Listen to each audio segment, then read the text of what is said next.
ahí está. Recuerden ustedes que con Andrés Manuel López Obrador no se da el visto bueno a la Guardia Nacional como una nueva entidad que supuestamente tendrá como objetivo primero. Se dirá, bueno, pero depende de la Secretaría de Defensa. Pero hay un elemento nuevo, ¿no?, para que uno se dé cuenta de lo que es el proceso de militarización. Tiene facultades para detener civiles. Ese elemento es el punto de inflexión, que estamos hablando del aumento de la militarización.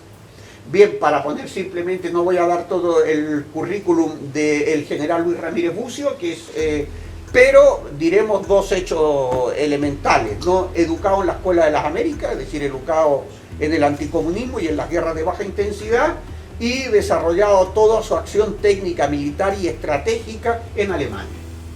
O sea, para que nos demos cuenta. Este proceso de militarización, voy a explicarlo también en datos de efectivos desplegados, curiosamente no se hace en la lucha contra el narco. Es decir, no se hace en aquellos estados donde además pareciera ser están la mayoría de los conflictos que afectan, ¿no?, a los grupos Alzeta, qué sé yo, los distintos, digamos, cárteles que hay.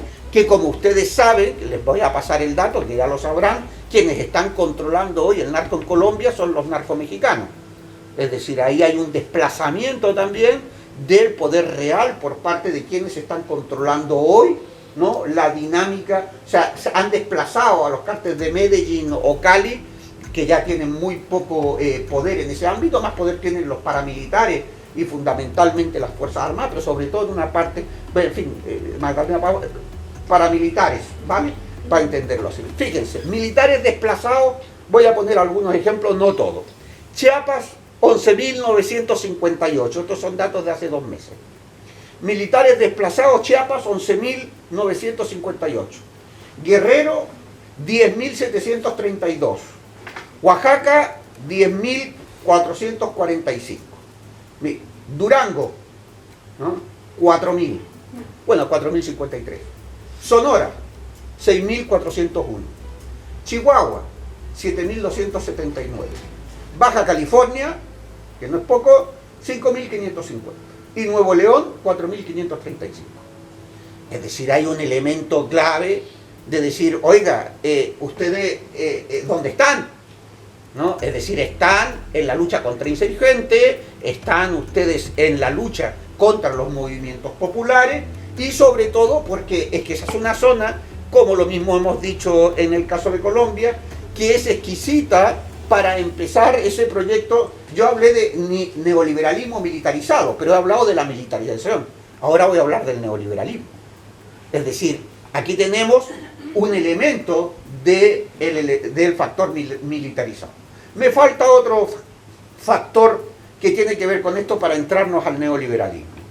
Estados Unidos ha pasado en los últimos 10 años, ¿no?, a tener 37 bases militares, ¿no?, después de la...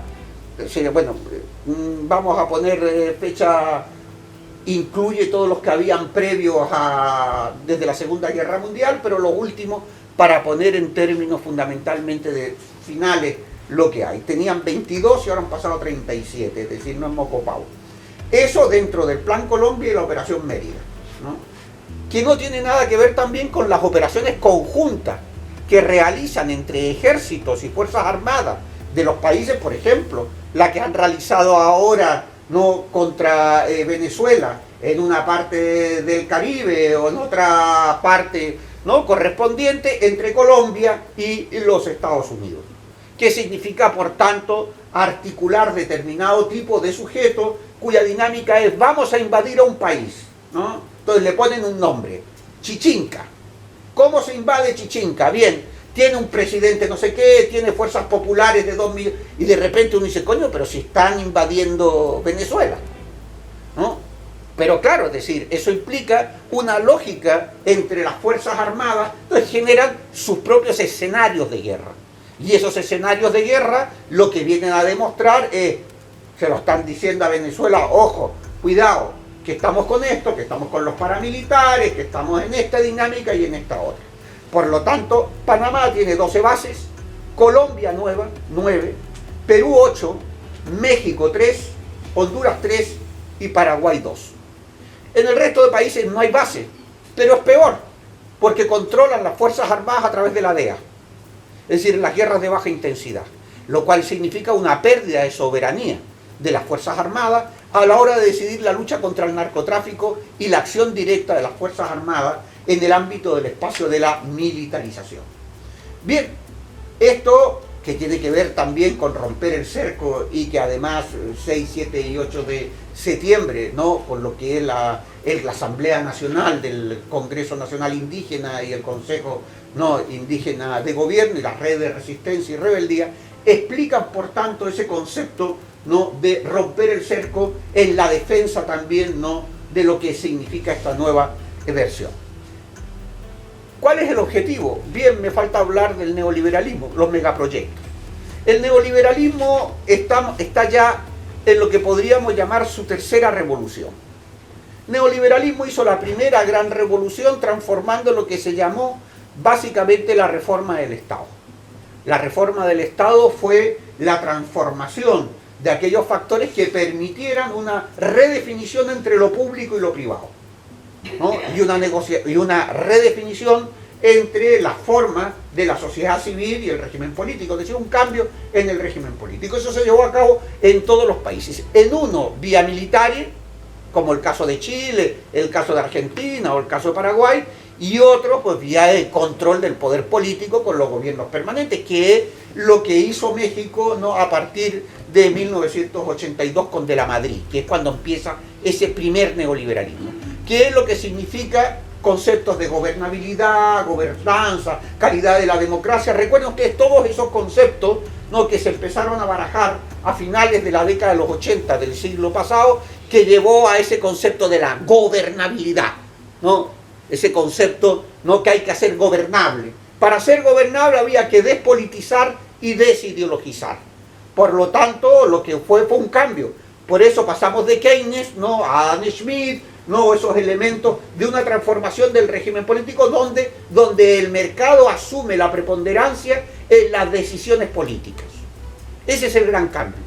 Si el capitalismo keynesiano lo que hacía era que el Estado, y no solamente el Estado, los gobiernos decidieran dónde se invertía, por ejemplo, vamos a invertir en sanidad, en educación, en cultura, ¿no?, y por tanto se producía una unidad entre esa burguesía nacionalista, no digo nacionalista nos vamos a llamarla desarrollista, y que por tanto estaba vinculada a esa lógica del proteccionismo.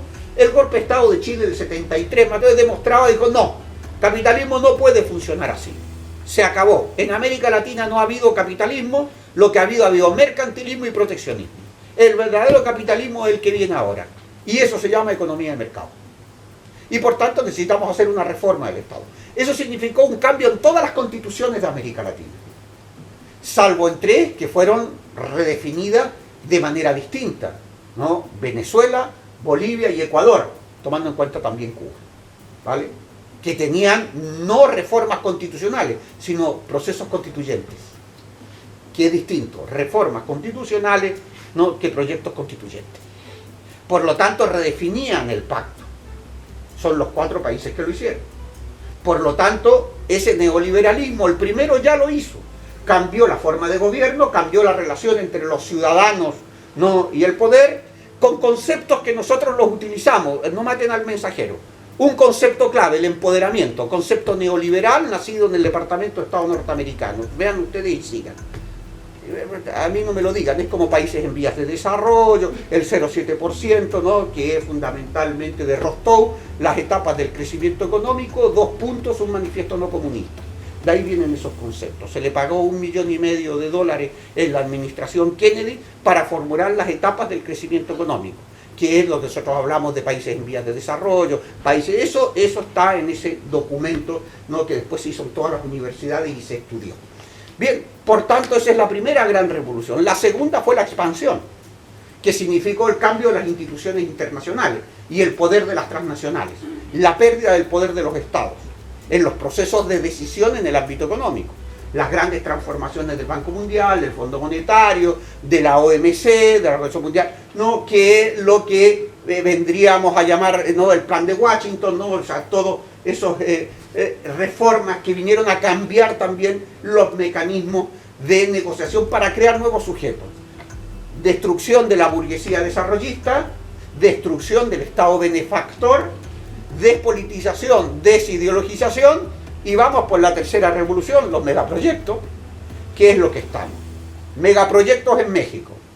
Tren Maya, refinería de Boca, corredor interoceánico del Istmo, proyecto integral de Morelos, nuevo aeropuerto, autopista México-Tuxpan, las eólicas, las hidroeléctricas, las agroindustrias, ¿no? Y todo esto evidentemente implica el proceso sobre el cual se construye el neoliberalismo militarizado. Claro, en el caso de México lo que hay no solamente es Chiapas, sino que aparece un factor de proyecto y alternativa, porque los zapatistas no solamente resisten, sino que crean proyectos y articulan política, es decir, hacen praxis teórica. Y en ese sentido construyen un camino de referencia en el ámbito de la lucha anticapitalista, que es lo que lo define, y por eso el cambio de romper el cerco. Por eso no se trata de la cuarta transformación, para decirlo en términos de López Obrador, sino fundamentalmente de que en estos momentos lo que hay es romper el cerco frente a la dinámica de un neoliberalismo militarizado.